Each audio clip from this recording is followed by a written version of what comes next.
إلى حضرة النبي المصطفى رسول الله صلى الله عليه وسلم وعلى آله وصحبه. شيء لله لنا وله الفاتحة. أعوذ بالله من الشيطان الرجيم. بسم الله الرحمن الرحيم.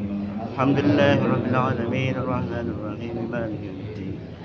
إياك نعبد وإياك نستعين صراط المستقيم صراط الذين أنعمت عليهم.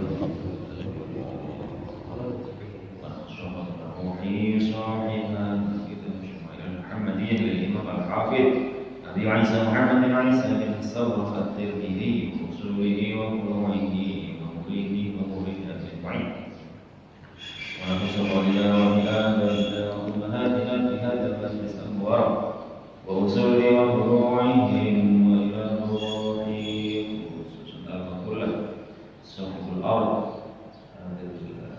صلى محمد تبل وأصوله وفروعه أجمعين. شيء لله لنا وله الفاتحة. أعوذ بالله من الشيطان الرجيم. بسم الله الرحمن الرحيم.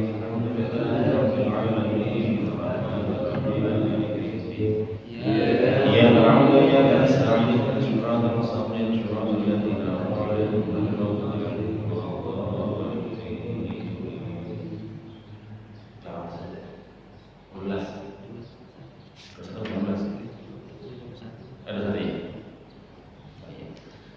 Bismillahirrahmanirrahim. Wa bihi ilaihi qala haddatsana Muhammad bin Bashar qala haddatsana Bishr bin al-Waddah qala haddatsana Abu Aqil ad-Dawraqi an Abi Nadrat al-Awaqi qala sa'altu Aba Sa'id al-Khudri an khatami Rasulillah sallallahu alaihi wasallam yakni khataman nubuwah faqala kana fi dhahrihi bad'atun nashizatun. Hadis ini diceritakannya dari Sa'altu Aba Sa'id al-Khudri.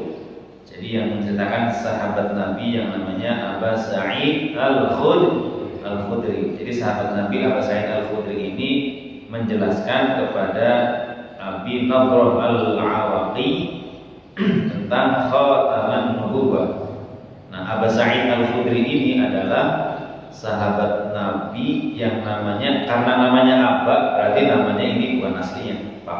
Bapaknya Sa'id. Kalau Aba Sa'id berarti bapaknya Sa'id. Namanya sendiri siapa? Namanya sendiri adalah Sa'ad bin Malik bin Sinan. Jadi nama aslinya Sa'ad. Sahabat Nabi namanya Sa'ad. Punya anak namanya Sa'id. Namanya Sa'ad, punya anak Sa'id. Jadi disebutnya Aba Sa'id. Ini Aba Sa'id al-Khudri ini adalah termasuk sahabat Nabi dari golongan Ansor. Nah, ini bapaknya Sa'id.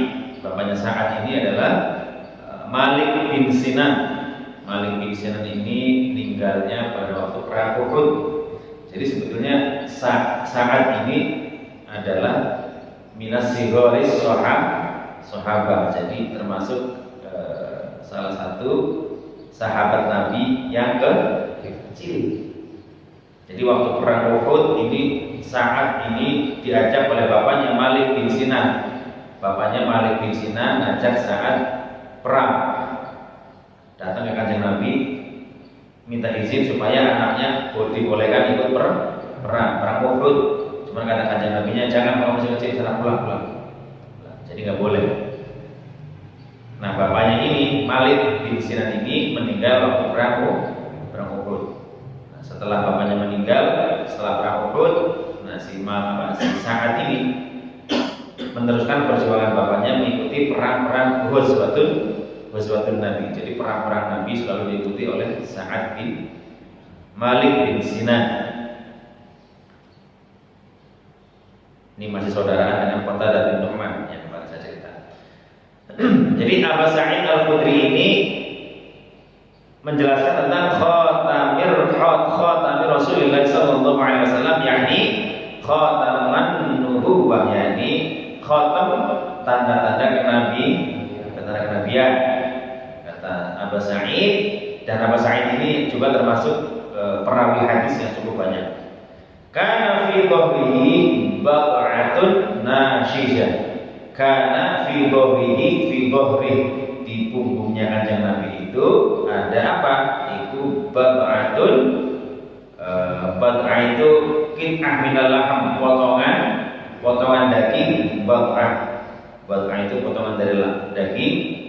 Nashizah itu yang apa? Kalau ini kan kata nih. Nah, nyembul dikit ini. Nah, ini namanya nyembul keluar. Ini kan kata nih. Kalau sekali tampilan daging, ini kan berarti kan nyembul ya. Jadi maksudnya bad'ah itu potongan daging. Nashizah yang nyembul. Jadi kalau gini rata, kalau dagingnya pasti enggak.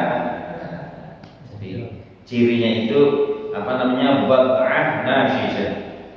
Yang besarnya sebesar, kemarin dibilang sebesar apa? Telur burung puyuh atau burung dara.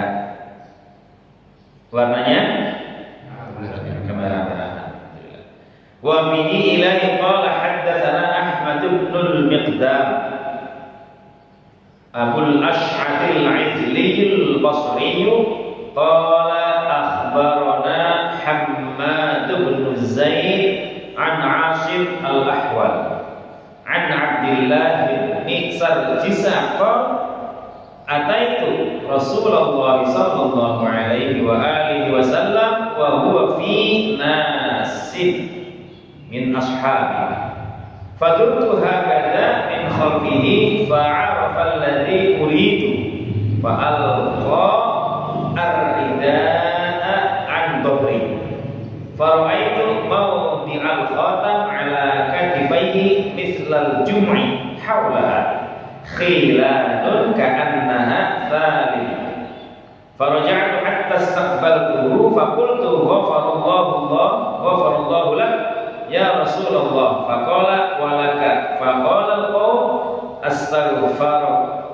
astaghfar laka Rasulullah sallallahu alaihi wa alihi wasallam faqala na'am walakum thumma tala hadhihi al-ayat wastaghfir li dzambika walil mu'minina wal mu'minat. Ini hadis ini diceritakan dari Abdullah bin Sarjis. Ini Abdullah bin Sarjis juga termasuk salah satu sahabat Rasulullah yang ikut menjadi perawi. Kata Abdullah bin Sarjis menceritakan kepada Asim ini selalu ngambilnya dari Abdullah bin Sarjis. Kata Abdullah, ataitu Rasulullah, ketika saya tiba, saya datang, saya ngadep Rasulullah. Atayati. Ketika saya datang atau saya menghadap Rasulullah sallallahu alaihi wasallam, nah beliau wa huwa fi nasin min ashabi. Jadi kata Abdullah bin Sarjis itu menghadap, datang. Nah pada saat datang kalau menghadap Nabi itu si Abdullah ini bin Sarjis. Nah wa huwa fi nasin min ashabi. Jadi kanjeng Nabi-nya itu lagi berada di antara sahabat-sahabatnya. Jadi anggaplah misalnya kumpul sahabatnya kanjeng Nabi di sini, nah kanjeng Nabi-nya di tengah-tengah ya. Nah terus datang duduk si Sarjas tadi, yang Abdullah bin Sarjis datang ya. Nah ketika datang itu kanjeng Nabi-nya lagi kumpul sama nas min ashabi. Jadi lagi kumpul bareng-bareng sahabat. Karena kumpul bareng sahabat. Terus kemudian fadurtu hakadha min khalfi. Fadurtu. Nah, terus si Abdullahnya tadi itu muter min khalfi ke belakangnya kanjeng Nabi. Jadi si Abdullahnya tadi muter, fadurtu dulu dawah itu. Jadi muter hakadha muter gitu ya, muter lagi. min khalfi, di belakangnya kanjeng Nabi, fa'arafa alladhi urid, fa'arafa, maka ngerti, maka paham.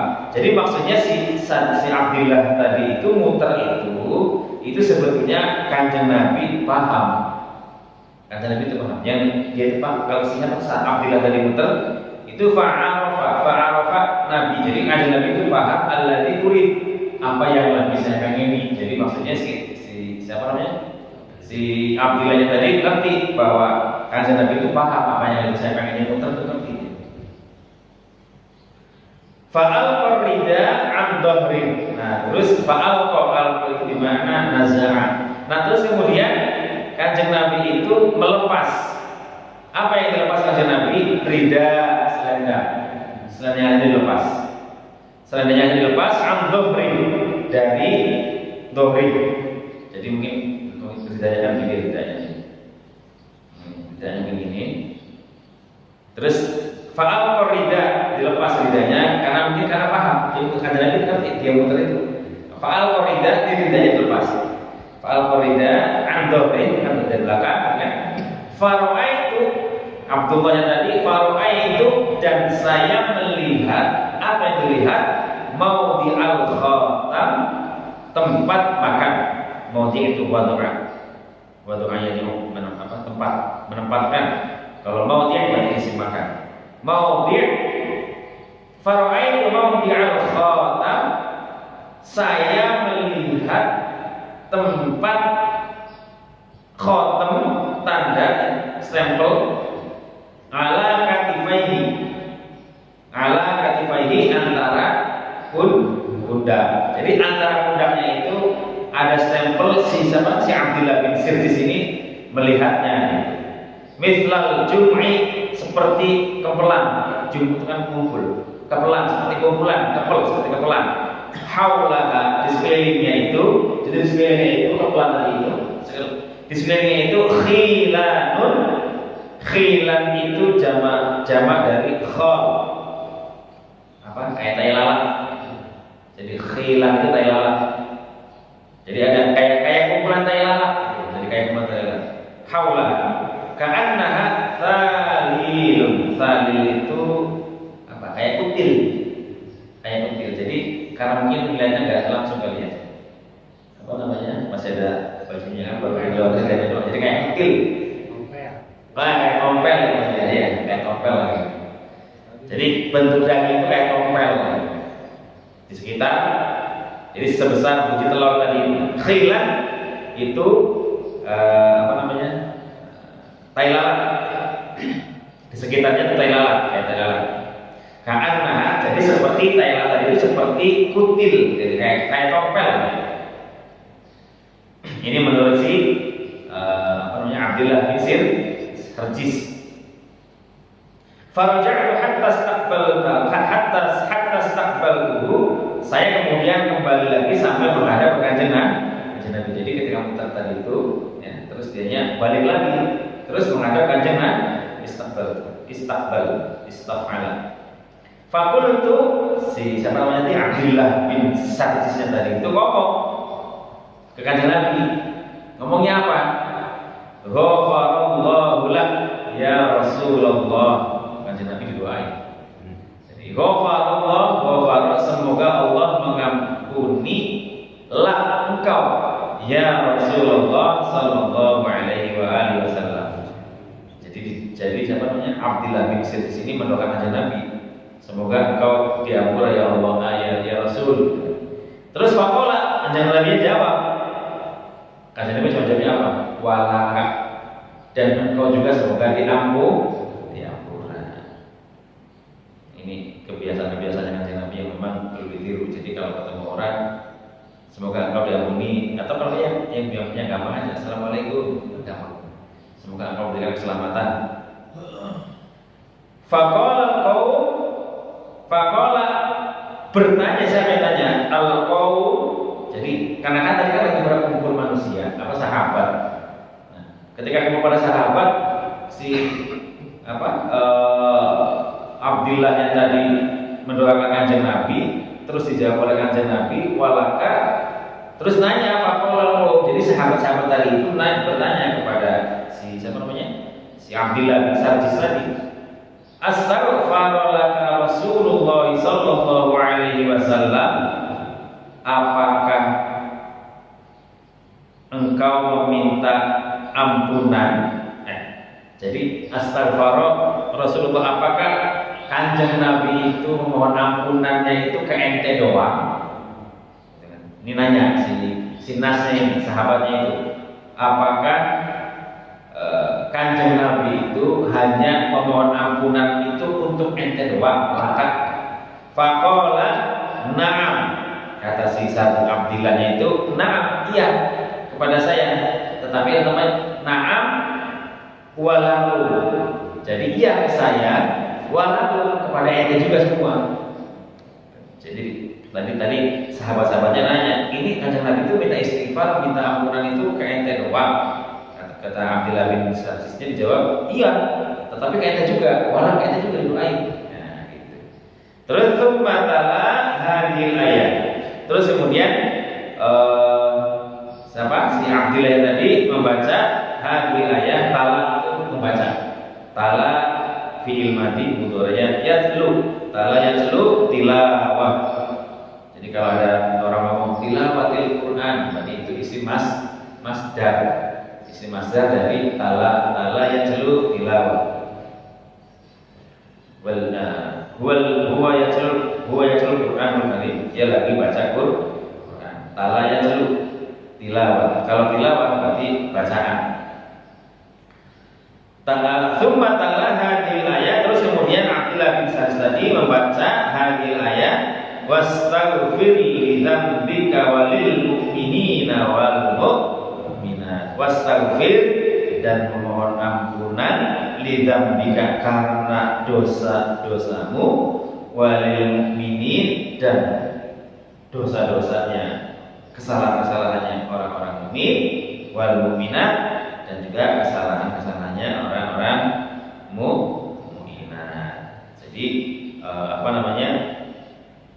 kelazimannya para sahabat itu kalau ada yang didoakan selalu nanya, ini doanya ini buat ente doang atau saya juga? Karena apa? Karena doanya Kanjeng Nabi itu kan mustajab. Jadi jangan ente doang, saya juga banyak doain, gitu kan? Ya. Nah, sekarang ini udah pindah bab yang ketiga, maja fi sya'ri Rasulillah sallallahu alaihi wasallam. Kalau kemarin tentang bab tentang khatamun nubuwah, tentang tanda-tandanya kenabian. Kalau sekarang tentang rambutnya, jumma. Sya'ar itu bermakna jumma. Sya'run rambut, jumma juga rambut. Jadi ada yang bilang sya'ar ini rambut, ada juga yang bilangnya jumma. Jumma juga rambut. Wa bihi ila qala haddatsana Ali bin Hujr qala akhbarana Ismail ibnu Ibrahim an Humayd an Anas bin Malik qala an Anas bin Malik radhiyallahu anhu qala kana sya'ru Rasulillah sallallahu alaihi wa alihi wasallam ila nisfi udhunayhi. Kana sya'ru Rasulillah sallallahu alaihi wasallam ila nisfi udhunayhi. Jadi kata sahabat Nabi yang namanya Anas bin Malik, nanti saya ceritakan sedikit lagi tentang Anas bin Malik. Kata Anas bin Malik radhiyallahu anhu, rambutnya Kanjeng Nabi, sya'ru jummah Rasulullah, rambutnya Kanjeng Nabi itu ila nisfi udhunayhi. Itu rambutnya Kanjeng Nabi sampai setengah hidung, telinga hidung, gimana panjang? Setengah telinga, telinga segini nih. Kalian telinga segini doang nih, segini nih. Jadi kata Anas bin Malik, rambutnya Kanjeng Nabi itu setengah telinga. Wakila ada lagi hadis yang di depan, rambutnya Kanjeng Nabi itu ilah syahma. Jadi kata ini sekarang hadis ini mengatakan rambutnya Kanjeng Nabi itu imma terkadang setengah telinga, terkadang sampai syahma. Syahma itu daun. daun apa? Syahma udhunaihi, sampai daun telinga. Wa imma terakhir kan? Ya mangkibai, sampai apa? Mangkibai sampai bawah. Nah, jadi rambutnya kanjeng Nabi itu kadang-kadang sampai setengah telinga, kadang-kadang sampai syahma udhunaihi, daun telinga, kadang-kadang sampai bawah.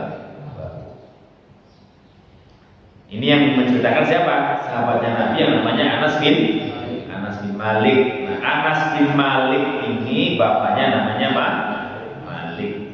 Sahabat Nabi yang sejak kecil sudah menjadi khotim, pembantunya Rasulullah. Anas bin Malik ini bapaknya Malik.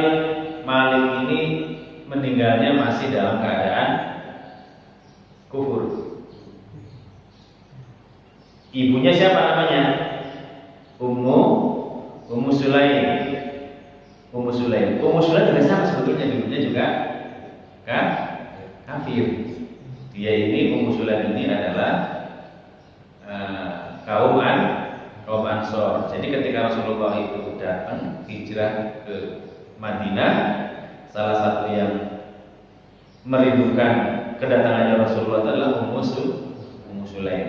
Jadi ketika Nabi datang langsung berbaiat bersyahadat. Jadi ini keluarga non-muslim sebetulnya, keluarga kafir, keluarga kufur.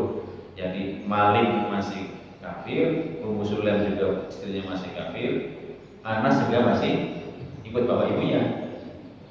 Cuman begitu Nabi itu hijrah ke Madinah, sampai di Madinah, Ummu Sulaimnya itu masuk bersyahadat. Bapaknya ini begitu tahu kalau Ummu Sulaim ini istrinya bersyahadat, langsung marah, bahkan membenci dan meninggalkan Ummu Sulaim karena sudah murtad. Jadi kalau kata orang Muslim, ada orang Muslim masuk pindah agama kan namanya murtad ya. Bagi orang bagi orang non Muslimnya, begitu ada orang non Muslim masuk Islam juga sama bilangnya. Jadi kalau ada orang yang non Muslim pindah agama ke Muslim, bilangnya itu juga sama murtad. Jadi sama kayak gini. Jadi Malik ini begitu istrinya masuk Islam, tahu masuk Islam, langsung Ummu Sulaim dibilangnya murtad. Anasnya juga sama, Anasnya juga dibimbing sama si Ummu Sulaim masuk Islam. Nah, dia gak sudah anaknya istrinya masuk Islam. Anas bin Maliknya juga diajari masuk Islam, tambah marah lagi. Begitu marah, dia ngambek, keluar rumah. Begitu keluar rumah, ketemu musuh. Bahasanya sekarang gelut sama musuhnya, mati. si Maliknya mati. Jadi mati dalam keadaan non-muslim. Berarti si Ummu Sulaimnya janda. Ummu Sulaim janda dan cantik. Udah janda, cantik, pintar. Ummu Sulaim itu. Anasnya juga cakep. Nah, ketika janda itulah datang seorang laki-laki non muslim lagi datang. Namanya siapa? Masyhur diceritain. Ini saya kalau cerita ini saya senang. Kenapa saya senang cerita ini? Karena ini sering saya ceritakan di kalangan kebetulan saya kalau bulan puasa ini saya baca Bukhari di depan di sahar. Nah, saya selalu cerita ini. Jadi datang orang itu namanya Abu Talha. Abu Talha ini pemuda yang ganteng, kaya, pinter, cuma sayang masih non-muslim. Jadi senang sama si Ummu Sulaim. Kata Ummu Sulaimnya, kagak, udah cukup satu aja. Udah satu aja, saya nggak mau lagi nikah. Kecuali anaknya Anas bin Malik tadi itu nyuruh untuk nikah. Jadi ada kecuali Anas bin Malik nyuruh untuk nikah. Jadi Anas bin Maliknya nggak nyuruh, tapi sisi sama Abu Talha itu maksa. Ya, kalau orang kita kan, wah orang kaya ini, udah, gue lagi janda, nikah kita mengambil ya. Kata si Ummu Sulaimnya, saya mau menghadap wajah Nabi. memberi syarat ke si Abu Thalha, saya mau nikah sama ente, cuman gimana saya mau nikah sama ente kalau ente sendiri belum halal, karena masih non muslim. Jadi ente halal dulu baru saya halalin. Jadi masuklah syarat nikahnya Ummu Sulaim menikah dengan si Abu Thalha itu syaratnya siapa? Syaratnya cuma kan dia orang kaya, kalau cuma bawa emas 1 kilo gitu kan. Orang dulu kan kaya, karena si Ummu Sulaim ini cuma minta syaratnya sama maharnya cuma ente masuk Islam aja. Itu aja mahar saya, nggak ada mahar yang lain. Jadi makanya kan paling terkenal mahar paling mulia itu maharnya Ummu Sulaim. Karena apa? Karena maharnya masuk Islam. Jadi orang masuk mahar itu nggak mesti mahal-mahal. Nanti kalau mahal nggak jadi nikah tua-tua. Iya benar. Di Mesir maharnya mahal. Orang Mesir itu kalau nikah syaratnya apa? Di Mesir itu rumahnya kan nggak ada yang begini nih. Ini kan rumah satu rumah gitu kan. Di Mesir nggak ada rumah kayak gini. Rumahnya kotak kayak gini. Ini tuh lantai 1, 2, 3, 4, 5. Nanti kotak lagi gini, kotak semua. Nggak ada rumah itu satu. Dan di sana umumnya kalau orang Mesir mau nikah, syaratnya itu kaum wanitanya itu salah satu syaratnya adalah contoh Haji Sulaiman mau nikah, masih bujangan, mau nikah, syaratnya apa? Syaratnya Haji Sulaiman harus punya rumah, namanya syakko. Iya, punya rumah dulu. Kalau nggak punya rumah, nggak bakal nikah itu. Karena memang syaratnya harus punya rumah. Makanya orang Mesir itu rata-rata nikahnya tua. Kenapa? Nyari syakko dulu. Syakko itu rumah. Harus nyari rumah dulu. Kalau nggak punya rumah, ya nggak bisa nikah. Itu udah ada. Itu sudah menjadi ada. Jadi kalau bapak pengen nikah sama orang Mesir, cantik orang Mesir. Orang Mesir cantik. Hah? Cuma tadi harus punya rumah dulu Bang Amir. Udah siap Bang Amir. Cuman kebiasaan orang Mesir itu punya rumah. Enggak sih, enggak. Iya kadang-kadang ada 1 lantai, ada 2 lantai. Hah? Nggak boleh. Kontrak mah ketahuan.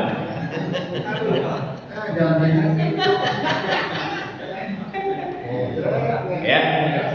Nah, ini ketika nikah Ummu Sulaim dengan Abu Thalha,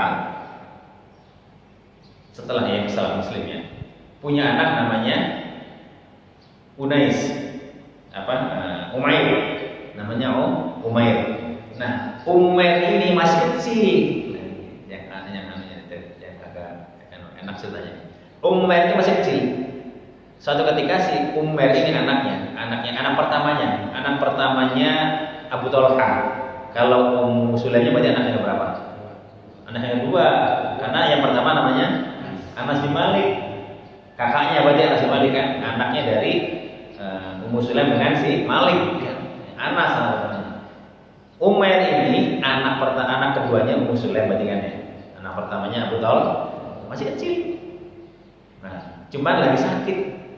Nah, pada waktu lagi sakitnya si Umair ini, pada waktu sakitnya si Umair ditinggal sebentar ke masjid sama siapa? Sama si Abu Thalha yang nungguin ibunya Ummu Sulaim. Nah, ketika balik lagi dari masjid, balik ke rumah. Jadi sebetulnya ketika keloyong, bahasa kitanya mah keloyong gitu ya. Begitu keloyong dari rumah, nggak lama si Umairnya ini meninggal. Jadi Ummu Sulaim ini ketika Abu Thalha keluar dari rumah, belum lama keluar, si Umair itu meninggal. Nah, ini sore nih, ceritanya sore. Terus di Maya layaknya orang meninggal ya, cuman karena ini penghormatannya si Ummu Sulaim karena emang orang yang soleha, anaknya itu dibersihkan, Ya, dibersihkan, dirapikan, ditempatkan tidur seperti orang yang lagi tidur. Terus cerita ke saudara-saudaranya, tangga-tangganya ini sini tangga-tangganya cerita. Nanti ente nggak usah cerita nih. Kalau nanti Abu Talha datang, nggak usah cerita kalau anaknya si Umar ini udah nggak usah, nanti biar saja cerita. Iya, jadi udah ente kamu udah cerita, biar saja cerita. Kalau Abu Talha datang, terus datanglah pulang Abu Talha dari masjid pulang. Begitu pulang, si Abu Talha nanya ke emaknya, ke Ummu Sulaim, si Umar gimana kabarnya? Oh, alhamdulillah sehat. Udah mendingan, lagi tidur sekarang. Lagi tidur. Oh ya sudah. Ya kan kalau diceritain begitu kan sama bininya kan, suami, ayo udah, alhamdulillah kalau gitu kan, yang udah sehat, lagi istirahat, lagi tidur sekarang. Tidur. Nah, ini kelebihannya Ummu Sulaim. Dia itu pengen supaya suaminya itu enggak jengkel. Enggak jengkel. Dia malam itu masak paling enak. Jadi Ummu Sulaim itu masak paling enak. Masak paling enak, dihidangin. Nah, lagi makan, posisinya udah lagi sedang makan, si Abu Talha-nya, Ummu Sulaimnya masuk kamar, dandan secantik-cantiknya, dandan minyak wangi, ya kan? Dandan minyak wangi, ya kalau si Abu Talha-nya, ya biasa-biasa aja, nggak berpikiran anaknya udah meninggal. Selesai makan, ya namanya orang suami istri baunya wangi, ya gimana dong? Malam-malam lah terjadilah. Nah, selanjutnya, jadi malam itu terjadi jima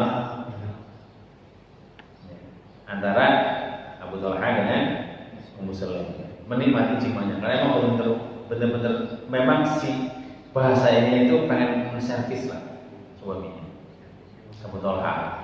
Begitu selesai, tidurlah si Abu Talha. Pagi-pagi si Ummu Sulaimnya ngomong ke Abu Talha, kalau ada orang yang nitip, terus yang nitipnya itu mau ngambil, kita tuh yang nitip itu gimana? Ya sebalikin lah, kata si Abu Talha-nya. Jadi balikin lah gimana sih ente? Ada orang nitip, yang nitipnya mau ngambil, lah ente yang dititip itu gimana? Ya harus dibalikin. Tapi ente ikhlas nggak kalau dibalikin? Ya harus ikhlas. Gimana ente kalau mau ikhlas? Orang barang titipan harus ikhlas. Nah, terus kemudian si Ummu Sulaim ngomong, anak kita Umar itu sekarang sudah diambil ruhnya oleh yang pemilik ruh. Kok sampai marah dia? Wah, kami tahu dari malam, kenapa baru sekarang ngomong? Harusnya dari malam, kenapa kamu baru sekarang ngomong? Ini ya. Ya karena saya pengen hatimu itu tenang ketika menghadapi ini, juga hatimu seperti saya ketika anak saya meninggal, si Umar, saya istirja. Saya selalu istirja. Apa istirja? Inna lillahi wa inna ilaihi raji'un. Saya selalu istirja. Jadi anak saya meninggal, segala meninggal, saya selalu istirja. Ya emang udah inna lillahi wa inna ilaihi raji'un. Semuanya itu milik Allah, semua kembali kepada Allah. Nah, ya udah lama-lama karena kayak awal-awal jengkel, ya kan, lama-lama ya sudah mulai turun. Tapi setelah itu ya dimakamkan, ya dimatikan sholat turun. Terus setelah sorenya langsung menghadap kanjeng Nabi, ngadu kepada kanjeng Nabi, ya Rasul, saya itu begini ceritanya, yang tadi saya cerita, yang bisa cerita. Kata kanjeng Nabinya, kanjeng Nabi senyum-senyum aja. Kanjeng Nabi senyum, semoga Allah memberkahi apa yang telah kamu lakukan tadi malam. Kanjeng Nabi cuma doa begitu kalau itu. Kanjeng Nabi cuma doain semoga Allah memberkahi apa yang telah engkau lakukan semalam. Jadi simanya itu digoyang Kanjeng Nabi. Nah ternyata hasil sima itu adalah bibit pertamanya anak lahir yang namanya Abdullah. Nah ini Abdullah berarti anak yang berapa? Anak yang ketiganya dari Ummu Sulaim atau anak yang kedua dari Abu Talha. Ini Abdullah ini waktu lahir diperintah sama ibunya kan? Ibunya perintah siapa? Si Anas. Berarti Anas ini kakaknya ya. Kata Ummu Sulaim, Anas ini tolong adekmu sana digendong dibawa ke Kanjeng Nabi. Kalau kita kan Anas ini datang sana ke Ustaz Mukhlis atau ke Ustaz Karno minta doain. Ini nih nanti yang menjadi dalil menjadi rujukan orang-orang umat Kanjeng Nabi. Anas diperintah oleh ibunya untuk menghadap Kanjeng Nabi, bawa gendong si siapa tadi? Abdullah. Dibawa si Abdullah ini sama si Anas menghadap Kanjeng Nabi. Kanjeng Nabi, ini ibu saya Ummu Sulaim semalam lahiran. Nah ini adik saya yang namanya Abdullah, digendong oleh orang yang mulia. Anas benar orang mulia. Kenapa orang mulia? Bantu Kanjeng Nabi terus. Datang orang Anas yang mulia datang lagi pada orang yang mulia. Si Abdullahnya ini diambil oleh Kanjeng Nabi kurma. Kurma diambil, dikunyah-kunyah sama Kanjeng Nabi. Ya. Setelah dikunyah-kunyah, dikeluarin kurmanya, terus tempelin ke mulutnya si Abdullah. Tempelinnya kemana? Ke lidah atau ke atas? Ke atas. Nah kalau ke atas, apa namanya? Setelak. Lak-laknya pakai K ya, bukan pakai kok. Lak-lak. Apa? Lak-lakan. Karena kalau lak-lak pakainya kok itu burung lak-lak yang tinggi yang putih. Bukan yang putih itu yang di pinggir laut kan? Bengkok. Bengkok lah, pokoknya burung yang putih itu yang tinggi-tinggi di pinggir laut. Nah, itu kan ada tinggi-tinggi putih. Ya kan? Itu namanya burung lak-lak. Jadi kalau lak-lak pakai kok itu namanya burung bengkok. Tapi namanya kak. Lak-lakan. Jadi Kanjeng Nabi ngambil kormanya tadi ini dari dikunyah-kunyah, tempelin ke lak-laknya si Abu Doain. Nah ini nempelin kurma di mulut di langit-langitnya lak-laknya si Abdullah, itu namanya tahnik. Kaf bukan kok. Tahnik itu masdar. Kalau ada tahnik itu namanya masdar dari fiilnya hannaka, wazannya fa'ala yufa'ilu taf'il.